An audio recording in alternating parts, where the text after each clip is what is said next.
here's another question for you, Vikram. Do you think buying and investing, which one is better nowadays? Primary homes are always the best, right? Because there's a going back to basics, there's the human value with it. It's not just a financial decision. It's probably the most emotional decision, even for the most practical people in life that like to believe that everything to them is a calculation, it's a formula. They don't involve human emotions and finances.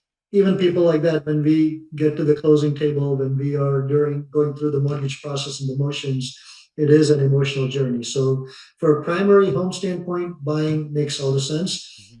For people that are fortunate enough to be in a position in life where they are looking to now get outside of a primary home and they have the risk appetite and they want to do something with their money, investment homes are obviously a good, viable alternative.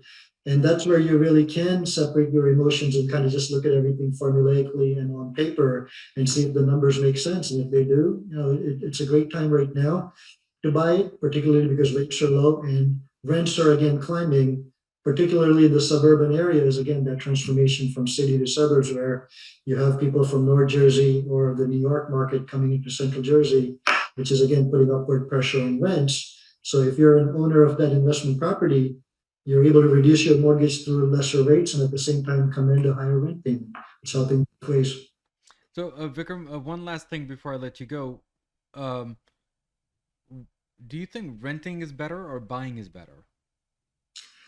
In this market, buying is still better because going back to that point I mentioned about inflation earlier, what people don't realize is inflation starts with primary housing. And in this case, when I say housing, I'm not talking about a physical house. Hmm. I'm talking about roof over your head. Whether you're renting or owning doesn't matter. And when inflation kicks in, it's really a devaluation of currency, and prices of putting a roof over your head escalate the first before you start seeing those trickle down into your food prices or everything else that you may be looking at on Main Street. So these rents are likely to keep going up. There's really not a cap anytime soon. Affordability is still there. Job market, contrary to popular belief or expectations, remain quite healthy with the help of technology, of course, as we were mentioning earlier. So if rents are looking to keep going up and there's no limit anytime soon, you might as well still buy into a house and lock up your payment for the next 15 or 30 years and then just start enjoying that. So basically, when you're saying you're buying the house, which means that you're getting good fortune into your pocket, and meeting and preparing for yourself for the later for the future. Is that how we look at it?